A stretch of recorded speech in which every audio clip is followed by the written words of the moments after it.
प्रभु पवित्र नाम धन्यवाद हो। दीर्घ समय पर आम किछि कहवा निमंते सुजोग पाइछु।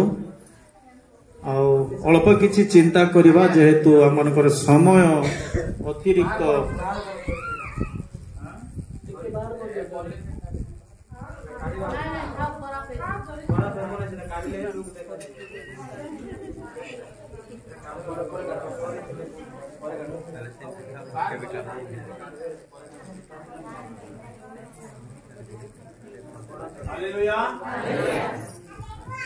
प्रेज लॉर्ड स्थिर भाव में बसिबा। विशेष करी हम माने ए वर्षर प्रारंभ में प्रभु को पाद तले बसीछु। नूतन वर्ष पाइछु। गोटे दुईटी पद आम से चिंता करी आउ किछि अवशिष्ट विषय माने चिंता करिबा अल्प समय मध्यरे माने देखिबा। इस समय यात्रा पुस्तक 12 अध्याय 1 2 3 पद मध्यरे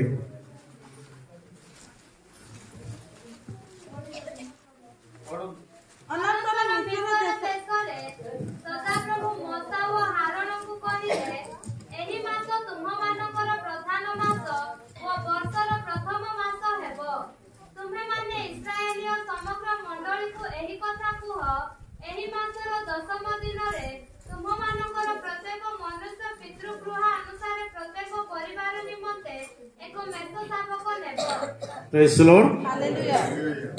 ए वर्षर प्रथम मास प्रथम वर्षरे परमेश्वर इस्राएल समाज को कहिबा पाई मूसा हारण को आदेश दउछंती जे ताहा काहेकि कहा जाउछि। सेही रात्रि रे इस्राएल संतान गण को मिस्र रु बाहर करी किणान देश को नेबा पाई प्रतिज्ञा करिसंती। अनेक थर मूसा इस्राएल प्रजा मान को नेबा निमंते कहूथिले किंतु फारो राजा से छाड़ू नथिले। से माने सेठारे विभिन्न परिस्थिति दे जिबा बेले परमेश्वर सेमानंकर क्रंधन देखिले से स्थान रक्षा करिबा पाई मूसा हारण को प्रेरण करथिले। आ ताहा होछि अनंतर मिस्र देश रे सदा प्रभु मूसा ओ हारण को कहिले एही मास तुम मानक प्रधान मास ओ वर्षर प्रथम मास हेबो।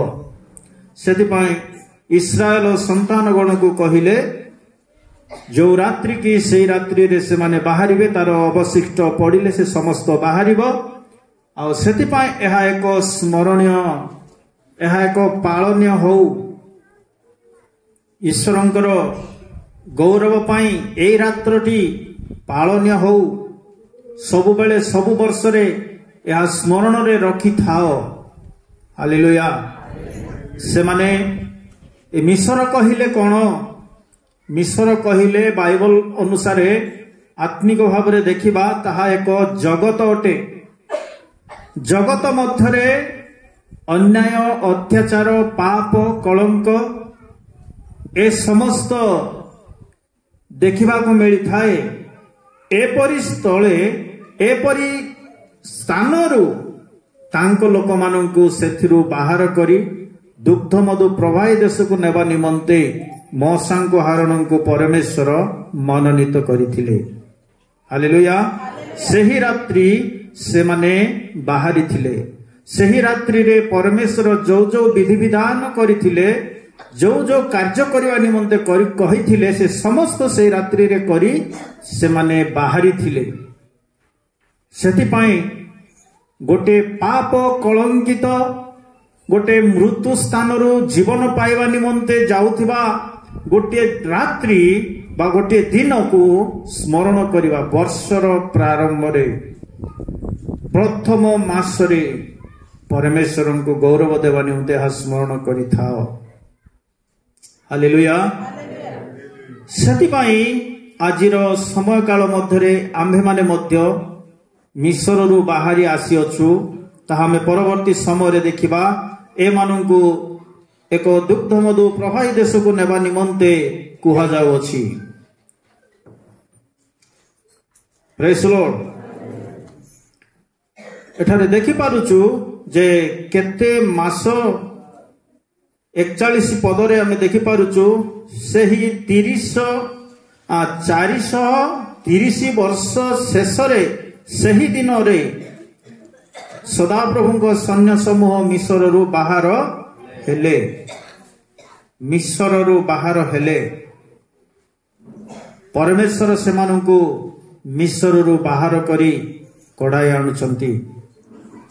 ପ୍ରିୟ ଭାଇ ଭଉଣୀ ମାନେ, ସେଥିପାଇଁ ତାଙ୍କୁ ସ୍ମରଣ କରିବା ନିମନ୍ତେ ଏହି ସ୍ଥାନରେ ଆମେ ଦେଖିପାରୁଛୁ ମିଶର ଦେଶରୁ ସେମାନଙ୍କୁ ବାହାର ହେବା ହେତୁରୁ ତାହା 42 ପଦ କହୁଛୁ, ତାହା ସଦାପ୍ରଭୁଙ୍କ ଉଦ୍ଦେଶ୍ୟରେ ଅନନ୍ତ ପାଳନୀୟ ରାତ୍ରି, ତାହା ସଦାପ୍ରଭୁଙ୍କ ରାତ୍ରି ବୋଲି ଇସ୍ରାଏଲ ସନ୍ତାନ ମାନଙ୍କର ପୁରୁଷାନୁକ୍ରମେ ବିଶେଷ କଣ କରିବେ? ପାଳନୀୟ ହେବ। ପ୍ରେଜ୍ ଦ ଲର୍ଡ। ଏହା ସ୍ମରଣରେ ଆଣୁଥିବାକୁ ପଡ଼ିବ। ଯେହେତୁ ଆମେ ଏପରି ସ୍ଥଳରେ ଥିଲୁ, ଆଜି ପରମେଶ୍ୱରଙ୍କର ନିକଟରେ ଅଛୁ ବା ପରମେଶ୍ୱରଙ୍କର ସ୍ଥାନରୁ ବିଚ୍ଛିନ୍ନ ହୋଇଥିଲୁ, ପରମେଶ୍ୱରଙ୍କ ନିକଟରେ ବର୍ତ୍ତମାନ ଆମେ ରହିଅଛୁ। ଦୁଃଖ ପାଉଥିଲୁ, ଆମେ ସୁଖରେ ଅଛୁ। ସେଥିପାଇଁ ଏଇ ସମୟ ମଧ୍ୟରେ ଆମେମାନେ ଧନ୍ୟବାଦ ଦେବା ଯେ ପରମେଶ୍ୱର କିପରି ତାଙ୍କ ଲୋକମାନଙ୍କୁ ସ୍ମରଣ କରନ୍ତି, ତାଙ୍କ ଲୋକମାନଙ୍କୁ ମିଶର ପରି ଭୟାନକ ପାପ ସ୍ଥାନରୁ, ଦୁଃଖମୟ ସ୍ଥାନରୁ ଉଦ୍ଧାର କରି ଆଣିଛନ୍ତି। ପ୍ରେଜ୍ ଦ ଲର୍ଡ। ବିବରଣ 11 ପର୍ବ 11 ପଦ ଆମେ ଦେଖିବା। ତୁମ୍ଭେମାନେ ଯେଉଁ ଦେଶ ଅଧିକାର କରିବାକୁ ପାର ହୋଇ ଯାଉଅଛ, ତାହା ପର୍ବତ ଓ ସମସ୍ତଳିମୟ ଦେଶ, ପୁଣି ତାହା ଆକାଶରୁ ବୃଷ୍ଟିଜଳ ପାନ କରେ। ପ୍ରେଜ୍ ଦ ଲର୍ଡ। କେମିତିକା ଦେଶ? ତୁମ୍ଭେମାନେ ଯେଉଁ ଦେଶ ଅଧିକାର କରିବାକୁ ପାର ହୋଇ ଯାଉଅଛ, ତାହା ପର୍ବତ ଓ ସମସ୍ତଳି ଦେଶ, ପୁଣି ତାହା ଆକାଶରୁ ଶିଶିର ବୃଷ୍ଟି ଜଳ ପାନ କରେ। ସେହି ଦେଶ ବିଷୟରେ ସଦାପ୍ରଭୁ ତୁମ୍ଭ ପରମେଶ୍ୱର ମନୋଯୋଗ କରନ୍ତି। ବର୍ଷର ଆରମ୍ଭରୁ ବର୍ଷର ଶେଷ ପର୍ଯ୍ୟନ୍ତ ସଦାପ୍ରଭୁ ତୁମ୍ଭ ପରମେଶ୍ୱରଙ୍କ ଦୃଷ୍ଟି ତହିଁ ଉପରେ ସର୍ବଦା ଥାଏ। ବର୍ତ୍ତମାନ ଇସ୍ରାଏଲ ଲୋକମାନେ ବାସ କରୁଥିବା ସ୍ଥାନ ହେଉଛି ତାହା। ପରମେଶ୍ୱର ସର୍ବ ଦେଶରୁ ଦେଖୁଛୁ ଇସ୍ରାଏଲକୁ ଉନ୍ନତ କରି ରଖିଛନ୍ତି। ଇସ୍ରାଏଲର ଜ୍ଞାନ କୌଶଳ ଭିନ୍ନ। ପ୍ରେଜ୍ ଦ ଲର୍ଡ। ଆଉ ସେଇ ସ୍ଥାନକୁ ପରମେଶ୍ୱର ନେଇଛନ୍ତି। ଆଉ ସେଇ ସ୍ଥାନ ପ୍ରତି, ସେଇ ଦେଶ ପ୍ରତି ପରମେଶ୍ୱର ମନୋଯୋଗ କରିଅଛନ୍ତି। ଦିନ ରାତି ସେଇ ଦେଶ ପ୍ରତି ମନୋଯୋଗ କରିଅଛନ୍ତି। ପ୍ରେଜ୍ ଦ ଲର୍ଡ। ବର୍ଷର ଆରମ୍ଭରୁ ବର୍ଷର ଶେଷ ପର୍ଯ୍ୟନ୍ତ ପରମେଶ୍ୱର ଇସ୍ରାଏଲ ଉପରେ, ସେ ଦେଶ ଉପରେ ମନୋଯୋଗୀ କରିଅଛନ୍ତି। ଆଜିର ଚିନ୍ତା ହେଉଛି ଆମେ ମଧ୍ୟ ଗୋଟେ ଯାତ୍ରା ଆରମ୍ଭ କରିଛୁ। ସେହିପରି ମିଶର ସ୍ଥାନରୁ ଆମେ ବି ବାହାରିଛୁ। ଆମେ ବି ଗୋଟେ ଜଗତରୁ ପୃଥକୃତ ହୋଇଅଛୁ। ଆମେ ପିତାଙ୍କର ଏକ ସନ୍ତାନ ହେଇଛୁ। କାରଣ ଲେଖା ଅଛି ଯେ ତୁମମାନଙ୍କୁ ଅନ୍ଧକାରରୁ ଆପଣ ଆଶ୍ଚର୍ଯ୍ୟ ଆଲୋକ ମଧ୍ୟକୁ ଆହ୍ୱାନ କରିଅଛନ୍ତି, ତୁମ୍ଭେମାନେ ତାହାଙ୍କର ଗୁଣ କୀର୍ତ୍ତନ କର। ଏଥି ନିମନ୍ତେ ତୁମ୍ଭେମାନେ ରାଜକୀୟ ଯାଜକ ବର୍ଗ, ଈଶ୍ୱରଙ୍କ ପ୍ରଜା ହୋଇଅଛ। ପ୍ରେଜ୍ ଦ ଲର୍ଡ। ଅନ୍ଧକାରରେ ଆମେ ଥିଲୁ। ଯେମିତି ଅନ୍ଧକାର ମିଶରରେ ଯେମିତି ସମସ୍ୟା ଦେଇ ଯାଉଥିବା ବେଳେ ଆମେ ବି ଜଗତରେ ଅନ୍ଧକାରରେ ଥିଲୁ। ପରମେଶ୍ୱର ମାନଙ୍କୁ ଅନ୍ଧକାରରୁ ଆଶ୍ଚର୍ଯ୍ୟ ଆଲୋକ ମଧ୍ୟକୁ ଆହ୍ୱାନ କଲେ। ଆମେ ତାଙ୍କର କ'ଣ କରିବା? ଗୁଣ କୀର୍ତ୍ତନ କରିବା। ହାଲେଲୁୟା।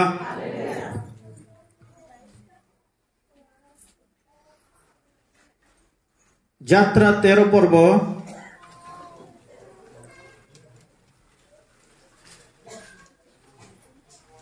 तार 21-22 देखिबा। ସେମାନେ ଯେପରି ଦିବସରେ ଓ ରାତ୍ରିରେ ଯାତ୍ରା କରିପାରିବେ, ଏଥିପାଇଁ ସଦାପ୍ରଭୁ ଦିବସରେ ପଥ କଢ଼ାଇବା ନିମନ୍ତେ ମେଘସ୍ତମ୍ଭରେ ଓ ରାତ୍ରିରେ ଦୀପ୍ତି ଦେବା ନିମନ୍ତେ ଅଗ୍ନିସ୍ତମ୍ଭରେ ଥାଇ ସେମାନଙ୍କ ଆଗେ ଆଗେ ବିଜେ କଲେ। ସେ ଲୋକମାନଙ୍କ ସମ୍ମୁଖରୁ ଦିବସରେ ମେଘସ୍ତମ୍ଭ ଓ ରାତ୍ରିରେ ଅଗ୍ନିସ୍ତମ୍ଭ ସ୍ଥାନାନ୍ତର କଲେ ନାହିଁ। हालेलुया। प्रिय भाई भौणी माने ए जीवन यात्रा रे जो देश को जाउछंती, जो अधिकार पाई जाउछंती, परमेश्वर से मानको रात्रि समय रे अग्निस्तंभ, दिन समय रे मेघस्तंभ होई कडाई नउछंती। Praise the Lord. आलोक देवा निमंते रात्रि समय रे, दिवस रे छाया देवा निमंते, खरा तापरु छाया देवा निमंते मेघस्तंभ होई नेउछंती। आज मध्य आम मानक से प्रकार नेउछंती। केबे ठारू ताहा माने चिंता करिबा, किंतु एटारे देखि पारुचु से मानक सम्मुखरु दिवस रे मेघस्तंभ ओ रात्रि रे अग्निस्तंभ स्थानांतर कले नाही। परमेश्वर जे सेमानक सहित रही सेमानक कड़ाई नउछंती। Praise the Lord. एडे बड़ समुद्र गोटे बाड़ी मारिबा संगे कौन होची, भाग भाग हो जाउची। शुष्क पथ दे इस्राएल लोक माने चली जाउछंती, एते सैन्य श्रेणी जाउछंती। Praise the Lord. से मानंकु परमेश्वर जो प्रांतर रे रखी थिले, खाइबा पाई कौन दउथिले, से माने परिश्रम करी करू नथिले, स्वर्गर से मानकु खाद्य देउथिले। हालेलुया। आमानकर पूर्व पुरुष मानकु परमेश्वर एई प्रकारे दुग्ध मधु प्रवाही देश को नैछंती। वर्तमान दुग्ध मधु प्रवाही देश आत्मिक भाव में चिंता कले आम माने को देश पाई आमे यात्रा करूचु, स्वर्ग राज्य पाई। Praise the Lord. से स्वर्ग राज्य रे प्रवेश करिया पाई आज जगत रे पृथकीकृत हेइछु, ताड़ना प्राप्त होउछु। ए अंधकार शक्ति आलोकर सहित मिलिमिशी होउनी। आमे देखि पारुजे पृथ्वी रे एपरि चालू अछि।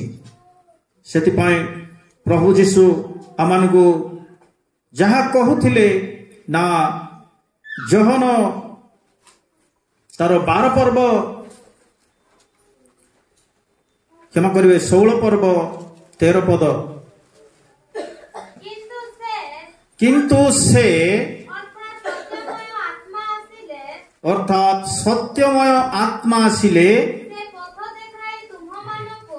हाँ,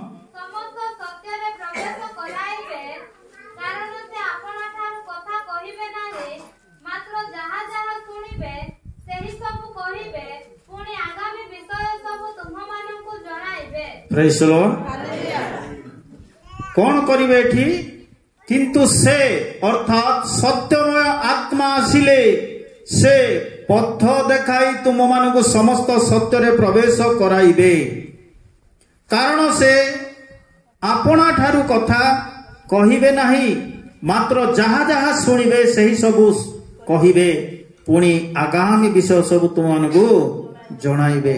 सेतिबाई प्रभु जीशु कहूथिले, मु तुम मानकु अनाथ करी छाड़ी जीवी नाही, मु गले आउ जने साहाय्यकारी की पठाइबी, जे कि तुम मानकु मो नाम रे भूल माने पाप आ धार्मिकता ए समस्त जणेबे, आ जे कि तुम मानकु साहाय्य करिवे। जो स्थान को तुम माने जीवा पाई बाहरी अछ, मनोनीत हेइ अछ, आह्वान प्राप्त हेइ अछ, से स्थान को से तुम मानकु कढ़ाई नेबे। ता केबे ठारू हेला, प्रेरित 2 पर्व 21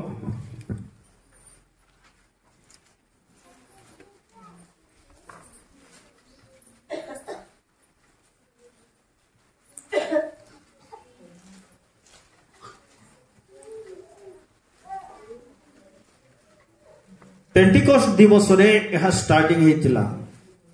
पेंटिकोस्ट दिवस उपस्थित हुए समस्ते एक स्थान रे समवेत थिले। आउ प्रबल बेगरे बहुथिबा प्रचंड पवनर शब्द तुल्य गोटे शब्द अकस्मात आकाशरू आसी जो गृह से माने बसी थिले सेही गृहर सर्वत्र व्यापी गला। आउ अग्नि सदृश जीवा गुड़िक से दृष्टि गोचर होई गोटी गोटी करी से प्रत्येक जनक उपरे अधिष्ठान कला। हालेलुया। यह होची पवित्र आत्मा साहाय्यकारी परमेश्वर जो प्रतिज्ञा करथिले देबा पाई सही दिन एई कार्य पूर्ण करिसंती। आउ से दिन ठारू आज मंडली यात्रा आरंभ करिछि। आत्मा लाभ करुछि आउ ईश्वरंक पथ दे चालुछि। हालेलुया। नूतन नियमर विश्वासी मानक परमेश्वर पवित्र आत्मा द्वारा दिन राति से कौन करछंती पथ कढ़ाई नेउछंती। प्रिय भाई भौणी माने एमानक उपरे कौन हेतिला आउ अग्नि सदृश जीवा गुड़िक से मानक दृष्टि गोचर होई गोटी गोटी करी से मानक उपरे से मानक प्रत्येक जनक उपरे अधिष्ठित हेतिला। हालेलुया। सेथिरे से माने पवित्र आत्मा रे परिपूर्ण हेले पुणी आत्मा से मानकु जेपरि कहिबाकू शक्ति देले तद अनुसार से माने अन्यान्य भाषा रे कथा कहिबाकू लागिले। मंडली विश्व जगतर मंडली आज पवित्र आत्मा द्वारा परिचालित होई पितांग निकट को यात्रा करुछंती। एथिरे आम्भे माने मध्य रही अछु। ए जीवन यात्रा रे ईश्वरंकर आत्मा पवित्र आत्मा जदि पाइबा नहीं आम्भे माने को रास्ता रे पळेबा तार ठीक नहीं। सेतिपाई आमाने पवित्र आत्मा परमेश्वरंक निकट रे प्राप्त हेबा निमंते प्रभु देइछंती। 12 अध्याय आमे देखिबा।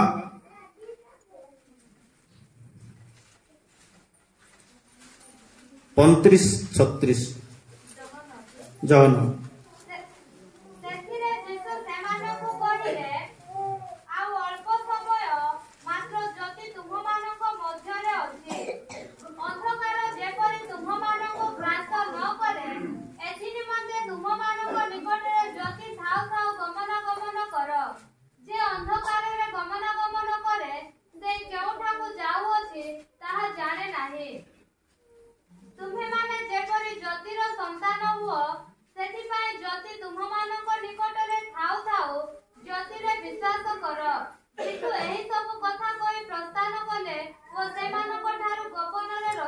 Praise the Lord.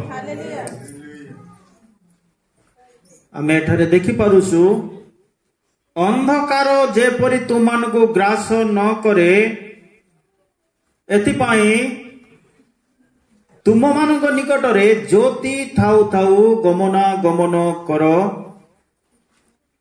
वर्तमान समय ज्योतिर समय अनुग्रह समय किंतु अनुग्रह समय चली गले आउ ज्योति मिलिबो नहीं अंधकार मिली जीवो।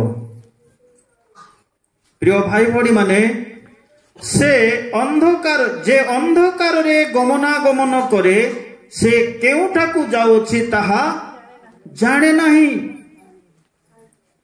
आज अंधकार रे गमनागमन करुथिबा व्यक्ति माने कोन करूछंती बुझु नाहंती से जाने नहीं।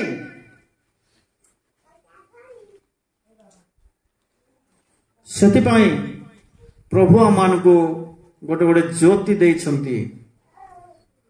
यीशु कहिले तुमे माने जगतर ज्योति। किए कहिले? यीशु कहिले। यीशु कहिले हेला। Praise the Lord. मु एमती अच्छी मु दुर्बल अच्छी एमती भावंतु नहीं आपण माने जगतर ज्योति से कहले बोले एपट सेपट हेबार नाही। एठारे अनुग्रह समय अंधकार न आसुनु ज्योति थाउ थाउ ज्योति रे विश्वास करिबा ज्योति रे गमनागमन करिबा।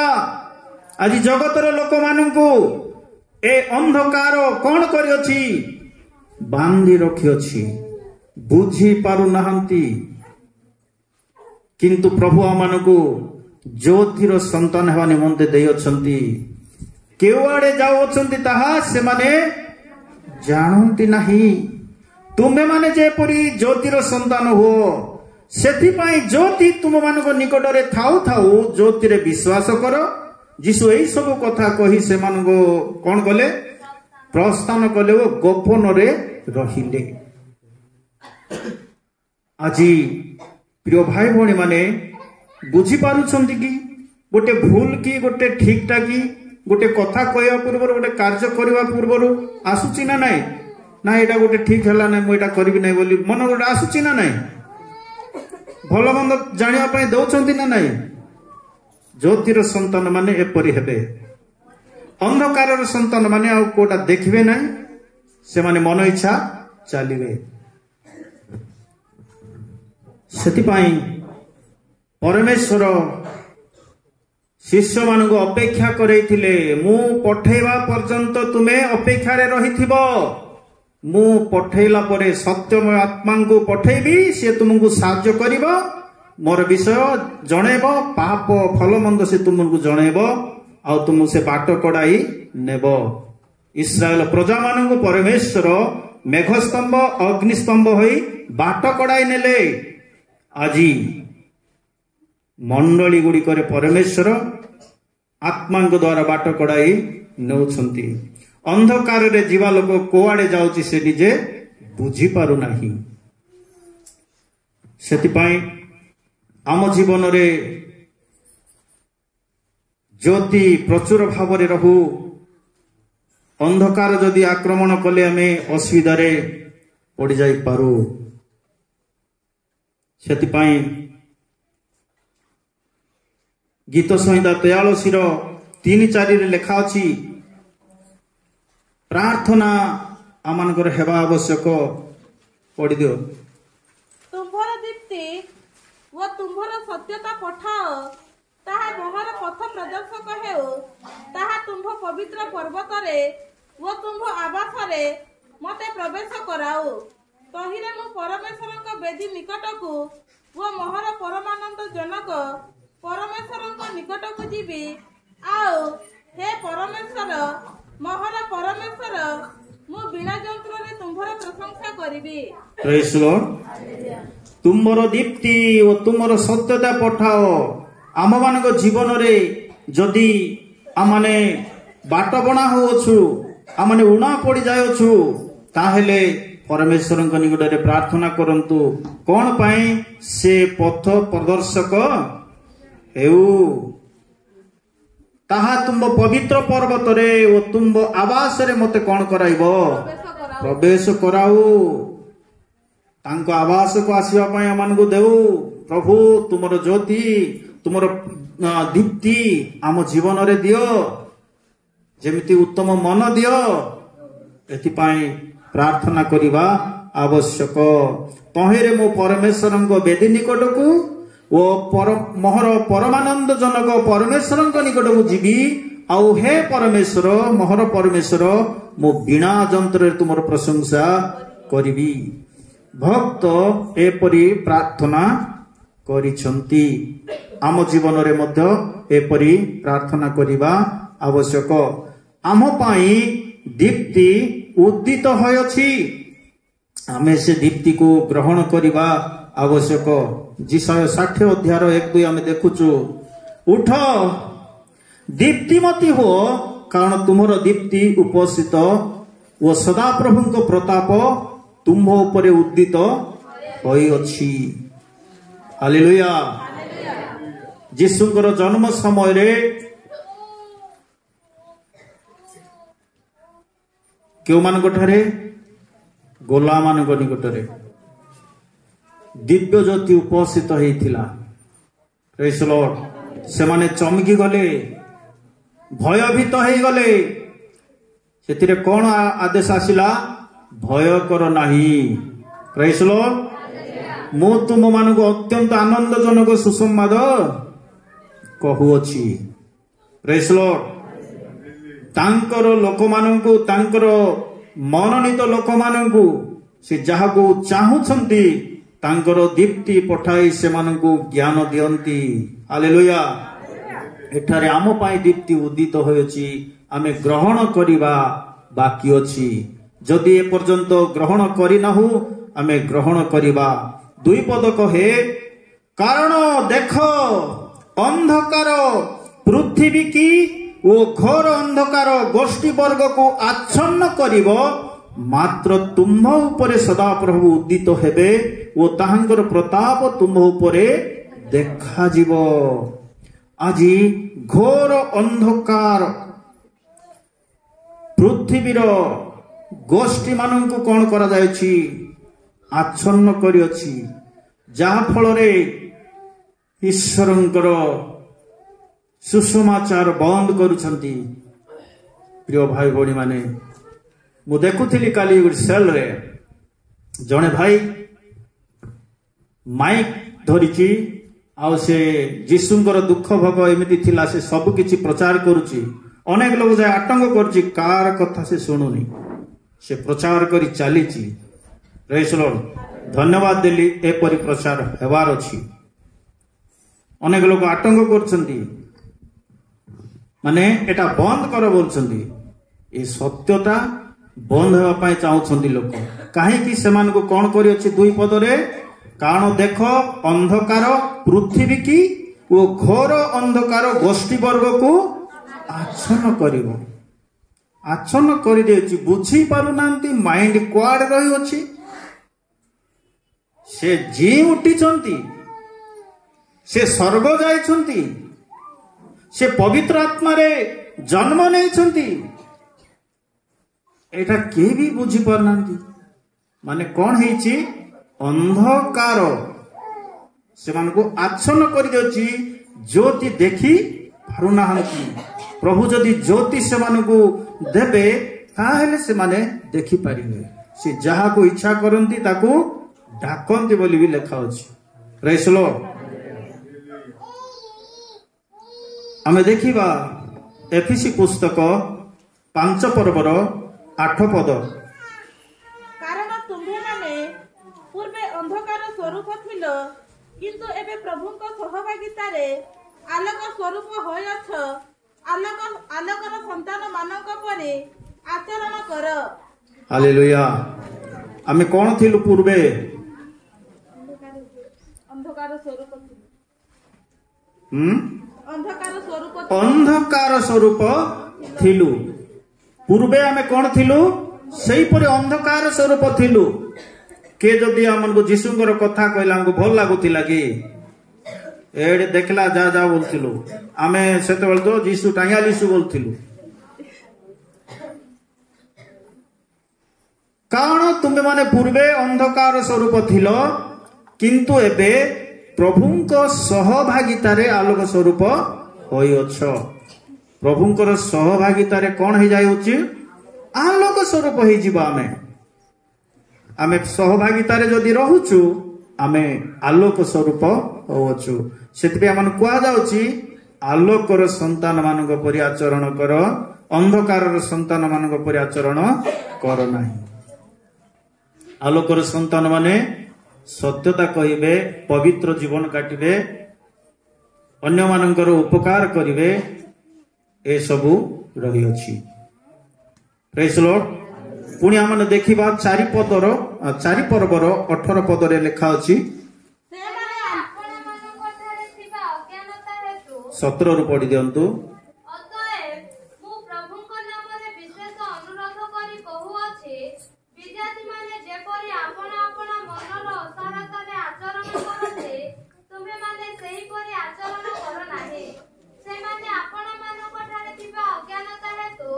ନିଜ ନିଜ ହୃଦୟର ଜଡ଼ତା ହେତୁ ଆପଣ ବୁଦ୍ଧି Praise the Lord. ବିଜାତି ମାନଙ୍କ ପରି ଆଚରଣ କର ନାହିଁ ମୁଁ ବିଶେଷ ଅନୁରୋଧ କରି କହୁଅଛି କାହିଁକି ନା ସେମାନେ ଆପଣା ଆପଣା ମନର ଅସାରତାରେ ଆଚରଣ କରନ୍ତି ତୁମ୍ଭେମାନେ ସେହିପରି ଆଚରଣ କର ନାହିଁ ସେମାନଙ୍କର ମନର ଅସାରତାରେ ଆଚରଣ କରନ୍ତି ବୁଝୁନାହାନ୍ତି ମୁଁ ନିଜେ ଭଲ କରୁଛି ବୋଲୁଥିବେ କିନ୍ତୁ ସେଟା ମନ୍ଦ କାମ କରୁଥିବେ ଏଟା ଦେଖିପାରୁଛୁ ସେମାନେ ଆପଣା ମାନଙ୍କ ଠାରେ ଥିବା ଅଜ୍ଞାନତା ହେତୁରୁ ଦେଖନ୍ତୁ ଅଜ୍ଞାନତା ହେତୁ ଆପଣା ମାନଙ୍କ ଠାରେ ଥିବା ଅଜ୍ଞାନତା ହେତୁ ଓ ନିଜ ନିଜ ହୃଦୟର ଜଡ଼ତା ହେତୁ ଆପଣା ଆପଣା ବୁଦ୍ଧିରେ ଅନ୍ଧକାରଚ୍ଛନ୍ନ ପୁଣି ଈଶ୍ୱରଙ୍କ ଜୀବନରୁ କଣ ହେଇଛନ୍ତି ବିଚ୍ଛିନ୍ନ ହେଇଯାଇଛନ୍ତି ଯେ ପର୍ଯ୍ୟନ୍ତ ପ୍ରଭୁ ଯୀଶୁଙ୍କ ପାଦ ତଳକୁ ଆସିନାହିଁ ସେ ପିତାଙ୍କ ଠାରୁ ସୃଷ୍ଟିକର୍ତ୍ତାଙ୍କ ଠାରୁ ସେ ବିଚ୍ଛିନ୍ନ ହେଇଯାଇଛି ଦୂର ହେଇଯାଇଅଛି जो पर्यंत से पिताଙ୍କ निकटକୁ ଆସିଅଛି ସେ ପିତାଙ୍କ ସହିତ ସମ୍ମିଳିତ ହେଇଅଛି ସେମାନଙ୍କ ପରି ଆଚରଣ କରନ୍ତୁ ନାହିଁ ଫିଲିପି 2:15 ପଦ ଯେପରି ତୁମ୍ଭେମାନେ ନିର୍ଦ୍ଦୋଷ ଓ ଅମାୟିକ ହୋଇ ଏହି କୁଟିଳ ବିପଥଗାମୀ ବଂଶ ମଧ୍ୟରେ ଈଶ୍ୱରଙ୍କ ଅନିନ୍ଦନୀୟ ସନ୍ତାନ ସନ୍ତତି ହୁଅ ସେମାନଙ୍କ ମଧ୍ୟରେ ତୁମ୍ଭେମାନେ ଜୀବନର ବାକ୍ୟ ଧରି ଜଗତରେ ଜ୍ୟୋତି ସ୍ୱରୂପ ପ୍ରକାଶ ପାଉଅଛ ପ୍ରେଜ୍ ଦ ଲର୍ଡ ଯେପରି ତୁମ୍ଭେମାନେ ନିର୍ଦ୍ଦୋଷ ଓ ଅମାୟିକ ହୋଇ ଏହି କୁଟିଳ ବିପଥଗାମୀ ବଂଶ ମଧ୍ୟରେ ଈଶ୍ୱରଙ୍କ ଅନନ୍ଦନୀୟ ସନ୍ତାନ ସନ୍ତତି ହୁଅ ସେମାନଙ୍କ ମଧ୍ୟରେ ତୁମେମାନେ ଜୀବନର ବାକ୍ୟ ଧରି ଜଗତରେ ଜ୍ୟୋତି ସ୍ୱରୂପ ପ୍ରକାଶ ପାଉଅଛ ପ୍ରଭୁ ଆମମାନଙ୍କୁ ଜ୍ୟୋତି ସ୍ୱରୂପ ଦେଖୁଅଛନ୍ତି ଏଠାରେ ଦେଖିପାରୁଛୁ ଅନିନ୍ଦନୀୟ ହେବା ପାଇଁ କୌଣସି ବିଷୟରେ ଉଣା ନ ପଡ଼ିବା ପାଇଁ ଏଠାରେ ଦେଖିପାରୁଛୁ ନା ଯେପରି ତୁମେମାନେ ନିର୍ଦ୍ଦୋଷ ଅମାୟିକ ହୋଇ ଏହି କୁଟିଳ ବିପଥଗାମୀ ବଂଶ ମାନେ ବିପଥ ମାନେ କୁଆଡେ जो रास्तारे आमे जीवार अछि से रास्ता ठारू अलगा ही जीवाटा विपथ बोली कुआ जाउछि ए विपथ बोले ए बाट जाक कोछि ताहा न आत्मिक भावरे परमेश्वर को भक्ति करी विश्वास करी जीवाटा आ जेते बेले माने अन्य मूर्ति को की नइले अन्य देवता को की नइले कौन सी गोटे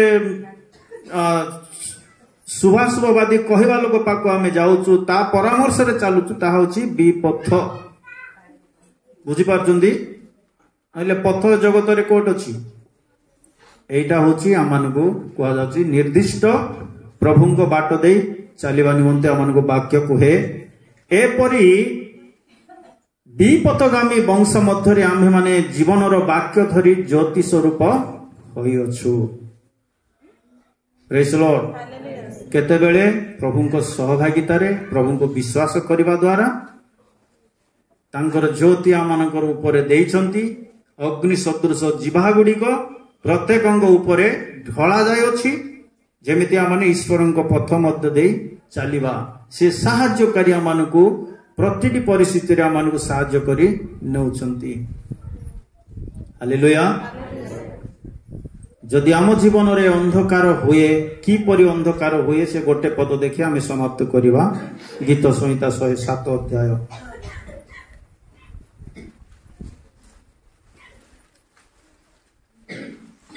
जदि आम जीवन रे एपरि परिलक्षित होइछि देखा जायछि ताहेले आमे निजे जागृत हेबाको पड़िबो 107 पर्व 10 पदरु आमने देखिबा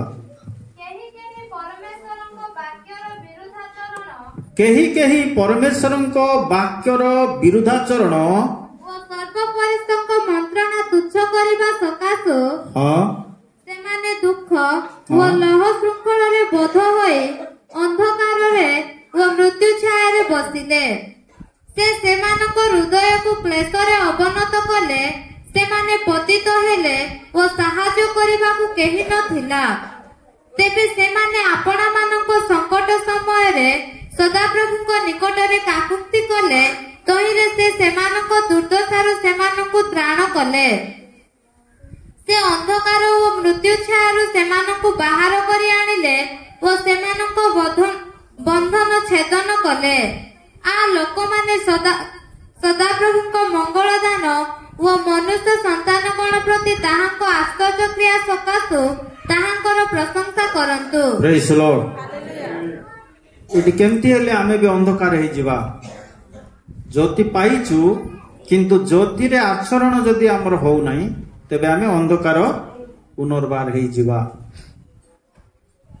କେମିତି ଲେଖା ଅଛି? କେହି କେହି ପରମେଶ୍ୱରଙ୍କ ବାକ୍ୟର ବିରୁଦ୍ଧାଚରଣ ଓ ସର୍ବପରିସ୍ତଙ୍କ ମନ୍ତ୍ରଣା ତୁଚ୍ଛ କରିବା ସକାଶୁ ସେମାନେ ଦୁଃଖ ଓ ଲୌହ ଶୃଙ୍ଖଳରେ ବଦ୍ଧ ହୋଇ ଅନ୍ଧକାରରେ ଓ ମୃତ୍ୟୁ ଛାୟାରେ ବସିଲେ ବୋଲି ଲେଖା ଅଛି। କଣ ପାଇଁ? ନା ଈଶ୍ୱରଙ୍କ ବାକ୍ୟ ଆମମାନଙ୍କୁ ଚେତନା ଦେଲେ ମଧ୍ୟ ଈଶ୍ୱରଙ୍କ ବାକ୍ୟକୁ ଆମେ ଛାଡ଼ି ଆମ ନିଜ ଇଚ୍ଛାକୁ ଆମେ କଣ କରୁଅଛୁ? ପୂରଣ କରୁଅଛୁ। ତେବେ ଆମେ ପୁନର୍ବାର ଅନ୍ଧକାର ଦୁଃଖ ପାଉଛୁ। ଅନ୍ଧକାର କହିଲେ ଦୁଃଖ ବି ରହିଅଛି, ସେଥିରେ କଷ୍ଟ ଯନ୍ତ୍ରଣା ବି ରହିଅଛି। ସେଥିରେ ଏ ସମସ୍ତ ଆମେ ପାଇଅଛୁ। କେମିତି ତାହା ଟିକେ ପଢି ଦିଅନ୍ତୁ। ଆୟୁବ 30 ଅଧ୍ୟାୟ 26 ପଦ। ମୁଁ ମଙ୍ଗଳ ଅପେକ୍ଷା କରିବା ବେଳେ ଅମଙ୍ଗଳ ଉପସ୍ଥିତ ହେଲା, ପୁଣି ମୁଁ ଆଲୁଅର ଅପେକ୍ଷା କଲା ବେଳେ ଅନ୍ଧକାର ଆସିଲା। ପ୍ରେଜ୍ ଦ ଲର୍ଡ। ମାନେ ଦୁଃଖଟା ଗୋଟେ ଅନ୍ଧକାର, ଏ ଦୁଃଖ ଜିନିଷ ଗୋଟେ ଅନ୍ଧକାର। ସେଥିପାଇଁ ଈଶ୍ୱରଙ୍କର ବାକ୍ୟର ଅବାଧ୍ୟ ହେବା ଦ୍ୱାରା ଅନ୍ଧକାର ମାନଙ୍କୁ ମାଡ଼ି ବସିବ, ଆଚ୍ଛନ୍ନ କରିବ। ଆଚ୍ଛନ୍ନ ବୋଲେ କଣ? ସେ ମାଡ଼ି ବସିବ। ପ୍ରିୟ ଭାଇ ଭଉଣୀ ମାନେ, ଆଉ ତା ଜୀବନରେ କଣ ଆସିବ? ଦୁଃଖ ଆସିଯିବ। ଏଠାରେ ଦେଖିପାରୁଛୁ ସେମାନେ ଦୁଃଖ ଓ ଲୌହ ଶୃଙ୍ଖଳରେ ବଦ୍ଧ ହୋଇ ଅନ୍ଧକାରରେ ଓ ମୃତ୍ୟୁ ଛାୟାରେ ବସିଲେ। ମାନେ ଏଇ ଜିନିଷ, ଅନ୍ଧକାରର ଜିନିଷ କଣ? ମୃତ୍ୟୁ ଛାୟାରେ ବସିଲେ, ଲୁହାର ଶିଙ୍କୁଳିରେ ବନ୍ଧା କଲେ। ଅନ୍ଧକାର ତାଙ୍କୁ କଣ କରିଛି? ଆଚ୍ଛନ୍ନ କରିଅଛି। ସେମାନଙ୍କ ହୃଦୟକୁ କଣ କଲେ? କ୍ଲେଶରେ ଅବନତ କଲେ ବୋଲି ଲେଖା ଅଛି। କଣ ପାଇଁ? ଏହା ବାକ୍ୟର ଅବାଧ୍ୟ ହେବା ଦ୍ୱାରା, ଈଶ୍ୱରଙ୍କୁ ଅମାନ୍ୟ କରି ଚାଲିବା ଦ୍ୱାରା, ତୁଚ୍ଛ କରିବା ଦ୍ୱାରା ଆମେ ବେଳେ ବେଳେ କଣ ହେଇଯାଉଛୁ? ଜ୍ୟୋତି ହୋଇ ମଧ୍ୟ ଅନ୍ଧକାର ହେଇଯାଉଛୁ। ଏ ଅନ୍ଧକାରରେ କ୍ଲେଶ ସମ୍ଭବ ହେଲେ ମରି ବି ଯାଇପାରିବା, କାରଣ ମୃତ୍ୟୁ ବୋଲି ଏଠାରେ ଦେଖିପାରୁଛୁ। ସେମାନେ ଦୁଃଖ ଓ ଲୌହ ଶୃଙ୍ଖଳରେ ବଦ୍ଧ ହୋଇ ଅନ୍ଧକାରରେ ଓ ମୃତ୍ୟୁ ଛାୟାରେ ବସିଲେ। ସେମାନଙ୍କ ହୃଦୟକୁ କ୍ଲେଶରେ ଅବନତ କଲେ। ସେମାନେ ପତିତ ହେଲେ ବୋଲି ଲେଖା ଅଛି। ଆଉ ସାହାଯ୍ୟ କରିବାକୁ କେହି ନଥିଲା। କଣ ପାଇଁ ଏହା ଆସିଥିଲା? ନା ଈଶ୍ୱରଙ୍କ ବାକ୍ୟକୁ ଆମେ ହେଳା କରିବା, ଅବହେଳା କରିବା, ତାକୁ ଗୁରୁତ୍ୱ ଦେବା ନାହିଁ। ଆମେ ଯେମିତି ଇଚ୍ଛା ସେମିତି ଚାଲିବା, ତାହେଲେ ଅନ୍ଧକାର ଏ ଜ୍ୟୋତିକୁ ଘୋଡେଇ ଦେଇ ସେ ଆଚ୍ଛନ୍ନ କରିବ, ସେ ମରଣକୁ ଆମମାନଙ୍କୁ ବାନ୍ଧି ଦେବ। ଏଥିରୁ ରକ୍ଷା କରିବା ପାଇଁ କେବଳ ସଦାପ୍ରଭୁଙ୍କ ନିକଟରେ ଭକ୍ତ ଯାହା ଲେଖିଥିଲେ, ମୁଁ ଯେପରି ତୁମ ମତେ ଦୀପ୍ତି ଦିଅ ପ୍ରଭୁ, ମୁଁ ତୁମ ମନ୍ଦିରକୁ ଯେପରି ଯାଇପାରିବି, ତୁମର କଥା ଶୁଣିପାରିବି। ଏହି ପ୍ରାର୍ଥନା ଆମ ସବୁ ଆମଠାରେ ରହିବା ଆବଶ୍ୟକ। ତେବେ ସେମାନେ ଆପଣମାନଙ୍କ ସଙ୍କଟ ସମୟରେ ସଦାପ୍ରଭୁଙ୍କ ନିକଟରେ କାକୁତି କଲେ, ତହିଁରେ ସେ ସେମାନଙ୍କ ଦୁର୍ଦ୍ଦଶାରୁ ସେମାନଙ୍କୁ ତ୍ରାଣ କଲେ। ସେ ଅନ୍ଧକାର ଓ ମୃତ୍ୟୁ ଛାୟାରୁ ସେମାନଙ୍କୁ ବାହାର କରି ଆଣିଲେ ଓ ସେମାନଙ୍କ ବନ୍ଧନ ଛେଦନ କଲେ। ହାଲେଲୁୟା। କେତେବେଳେ? ପୁଣି ନମ୍ର ହେଇ, ପୁଣି ନିଜକୁ ସମର୍ପଣ କରି, ଭୁଲ ସୁଧାରି ପ୍ରଭୁଙ୍କ ପାଖକୁ ଯାଇ ଡାକିବା ଦ୍ୱାରା এই সংকট সমୟରେ ପରମେଶ୍ୱର ପୁନର୍ବାର ରକ୍ଷା କରିଥାନ୍ତି। ସେଥିପାଇଁ ପ୍ରଭୁ ଆମମାନଙ୍କୁ ଜ୍ୟୋତି ଦେଇଛନ୍ତି। ସେ ଜ୍ୟୋତିକୁ ଆମମାନେ ପ୍ରଜ୍ୱଳିତ କରି ଜଗତରେ ପ୍ରକାଶମାନ ହେବା ଆବଶ୍ୟକ। ଯାହା ମାନେ ଫିଲିପରେ ଦେଖିପାରୁଥିଲୁ, ବିପଥଗାମୀ ବଂଶ ମଧ୍ୟରେ ଜୀବନର ବାକ୍ୟ ଧରି ଜ୍ୟୋତି ସ୍ୱରୂପ ଆମମାନଙ୍କୁ ଦେଖେଇବା ଆବଶ୍ୟକ। ପ୍ରେଜ୍ ଦ ଲର୍ଡ। ପ୍ରଭୁ ଅନେକ ବାକ୍ୟ ଥିଲେ ମଧ୍ୟ ଏତିକିରେ ଆମମାନଙ୍କୁ ବୁଝିବା ପାଇଁ ଦିଅନ୍ତୁ। ଆମେ ଜ୍ୟୋତିର ସନ୍ତାନ, ଜ୍ୟୋତି ପରି ଆମମାନେ ଜଳୁଥିବା, ଅନ୍ଧକାରରେ ଜ୍ୟୋତି ସ୍ୱରୂପ ମାନେ ପଦାର୍ପଣ କରିବା। ଆଉ ବିଶେଷ କରି ଇସ୍ରାଏଲ ସନ୍ତାନ ମାନଙ୍କୁ ମେଘସ୍ତମ୍ଭ ଅଗ୍ନିସ୍ତମ୍ଭ ଦେଇ ପରମେଶ୍ୱର ଚଲାଇ ନେଉଛନ୍ତି। ବର୍ତ୍ତମାନ ମଣ୍ଡଳୀକୁ ପରମେଶ୍ୱର ପବିତ୍ର ଆତ୍ମାଙ୍କ ଜ୍ୟୋତିରେ ଚଲାଇ ନେଉଛନ୍ତି। ପ୍ରେଜ୍ ଦ ଲର୍ଡ। ସେ ଜ୍ୟୋତିରେ ସବୁବେଳେ ପରିପୂର୍ଣ୍ଣ ହୋଇ ଆମମାନେ ବାସ କରିବା, ହୃଦୟରେ ଧରିବା, ବାଟ ଚାଲିବା ତାଙ୍କ ସାହାଯ୍ୟରେ। ଏଥିପାଇଁ ପ୍ରାର୍ଥନାର ସହ ମାନେ ସବୁବେଳେ ବଢିବାକୁ ପଡିବ। ପ୍ରେଜ୍ ଦ ଲର୍ଡ। ପ୍ରଭୁ ଏଇ ଅଳ୍ପ ବାକ୍ୟରେ ଆମ ସମସ୍ତଙ୍କୁ ଆଶୀର୍ବାଦ କରନ୍ତୁ। ଧନ୍ୟବାଦ।